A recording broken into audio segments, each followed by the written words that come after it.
Bengals at the Giants. On the surface, you could say not a compelling matchup. I would disagree. And I would too. Because I hope to have my check clear this week. The Bengals are favored by 3.5. They desperately need this one. And the Giants showed some real hope and potential without Malik Nabers. They went to Seattle and beat the Seahawks without Malik Nabers. Are you kidding me? I like what the Giants could potentially do. I like what the Bengals have to do because they got to start winning 1-4. They lose this one. It might be.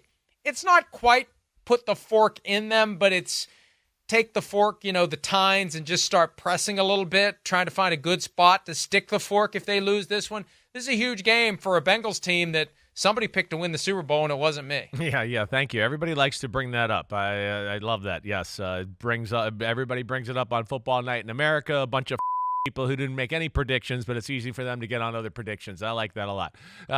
Either way, yeah, you, McCourty, and Jason Garrett, and Maria Taylor.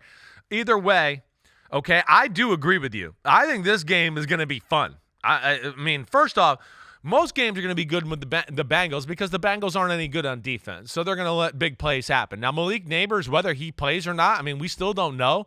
That's crazy. It's a little concerning.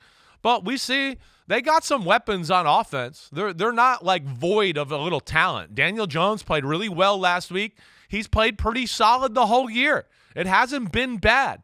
I mean, it's not like you can look at it and go, oh, he's the reason. Well, there's a few plays in the Cowboys game you'd like him to make, certainly. But again, he kept them in it, and they had a chance to win it at the end of the football game. But here's the big thing, is if the Bengals can block the Giants up front and no Kayvon Thibodeau, right? And I expect them to be able to block them, I guess, to a degree. But if they block them, Joe Burrow is on fire right now. That's the one thing I can say. I mean, he is like literally on fire. Now, it stinks because they're 1-4, but like I said to you on Monday, he's kind of putting up MVP-type numbers right now. It's pretty special. I watched that yesterday. What he did against Baltimore this past week was beyond impressive. It was one great decision and one unbelievable throw after another. I mean, dot after dot after dot throwing the football. All right, so I expect that to continue, and I think they feel the pressure on that side of the ball, and we know the Giants' secondary isn't real good, and the pressure is on the Bengals. I think we have a fun back-and-forth game here for a little while, but the Giants can't keep pace. I'm going to go Bengals 31-21 in this one. Literally on fire might cause a spike in the ratings, but this is accidental scholar time because we went over this not that long ago. Literally, in a sense where you really don't mean it literally has become an accepted usage of the term You're literally, right. You're even right. when you mean figuratively, and it drives Pete crazy, which is why I stopped to point that out. Okay, I've got 30-21. So we've yet to do an exact same score. We used to do them all the time, like 4 times a week. Our only exact same score was the first game of the season, which ended up being the exact score of the game when the Chiefs beat the Ravens. So we're almost exactly alike on this one. The Bengals desperately need it. And it's not going to be easy. It's never going to be easy. Nobody shows up and just gives up. You mentioned Malik Nabers, though. The fact that he's still not practicing, 13 days after a concussion that wasn't an obvious, like Josh Allen, that could be a concussion. It's like he's got a concussion. How did that happen?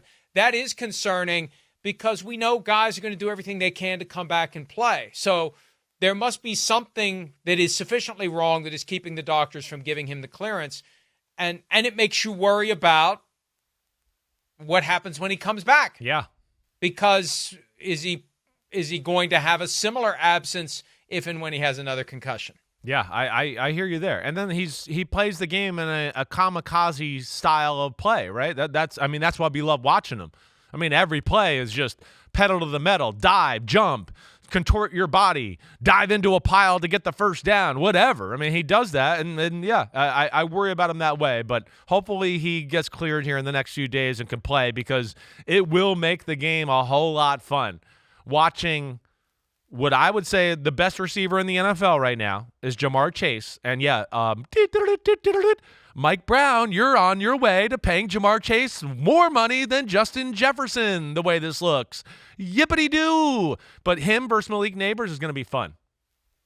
But they will have gotten Jamar Chase for $4.8 million this year. That's the thing that's never going to change. And you say that Malik Neighbors plays with reckless abandon. If he really wants to prove it, he will play literally on fire. Yo, homies, thanks for watching. Yeah, it's time. The NFL season is here on Chris Simms Unbuttoned. You can hit subscribe to get all the weekly picks, plus our Sunday recaps as the games are happening. Oh, you know it. Nobody does that better than us. Thanks again for watching. Remember to subscribe. Peace out. We'll see you next time on Unbuttoned.